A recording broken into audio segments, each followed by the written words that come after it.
nga pa upward. Then nanan tay force nag-acting sa atong problem nga pa-downward is 6 kilonewton. Then nakaslant po dahil nga pa-down po jump nga paslant nga 4 kilonewton. Nga nasa degree nga nasa angle nga 30 degree. Then nanan tay distance nga 3 meter pass straight pagpaslantan nga 1 meter padung sa 48 kilonewton nga force. So sa pagbuhas sa Fx, so magamit ang summation of Fx for right is positive.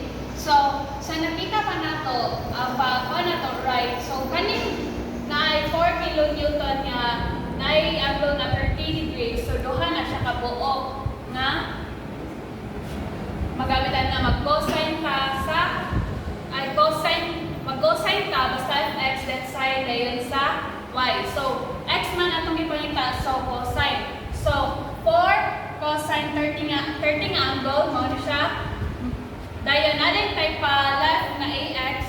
So negative siya kay right pa na positive. So negative ax equals 0. So ibalhin mo ang ax dayon i-solve din mo ang 4 cos 30 degree. Magkuha din tag ax equals 3.46 kilonewton. The next is summation of Fy itong pagitaon. Pa-upward is positive. So paglantaw nato diri sa atong problem is ang Ay is pa-upward, so positive siya mo ni Ay. The next is ang 6 kilonewton is pa-downward man siya, so negative siya kaya ang atong pa-upward is positive. So 6 kilonewton is negative. The next is ang sine na to, ang y na to nga 4 kilonewton sine 30, negative siya kay pa-downward siya. So 4 sine 30 equals 0. So ibalhin na ini mo negative 6, negative 4 sine 30 sa pikas para ma-solve ni mo dali. So magwala tayo ay equals 8 kilonewton. The next is mag-moment dayon ta para makuha nato ang moment of A. So ang moment of A counterclockwise is positive, equals to 0. So first is mag-moment ta A, counterclockwise is positive. So positive ang MA. Dayon 6 kilonewton dayon. Mao na negative siya type. Pa-clockwise man iyang padung sa MA. So negative 6. Then ang distance dayon niya padung sa A is 1.5. So mao siya negative 6 times 1.5.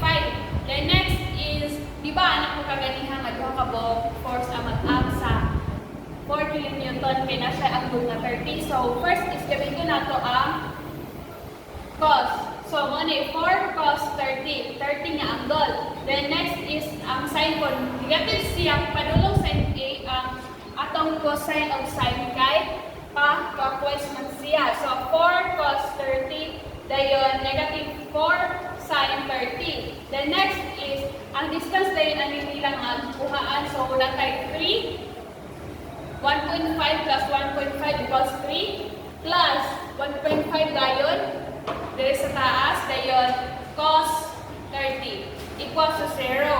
So ibalhin na ini mo tanan sila sa so negative 6 times 1.5 minus 4 cos 30 minus 4 sin 30 times 3 plus 1.5 cos 30. Ibalhin naman ka sa pikas. So makakuha dayon ta pag-solve din mo sa calculator of MA equals 20.2 kilonewton meter.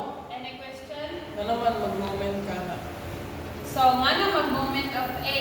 Kay fix man ang support sa atong A, mao mag-moment A ta.